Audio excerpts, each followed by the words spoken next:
Globoke čustvene rane se najtežje celijo.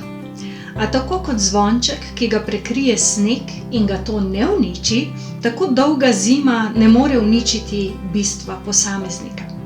To pa je čista, nedolžna duša. Zemeljske izkušnje so lahko zelo trde in mrzle, a ko sonce sije dovolj časa, stopi še tako trdovraten led. 19. februar 2019 je bil en poseben dan. Bila je polna luna in bil je čudovit sončen dan. In že dopoldne so me moji notranji vodniki frcnili: danes boš pa naredila esenco zvončka.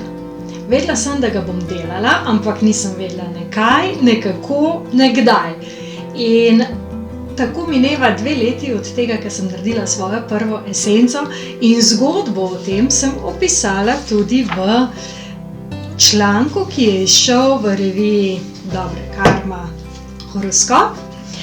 In zvonček je namenjen zdravljenju notranjega otroka. In ja, ko sem gledala svoje slike kot mala manjca, sem bila vesela, sem bila srečna in tudi moje otroštvo je bilo veselo in srečno.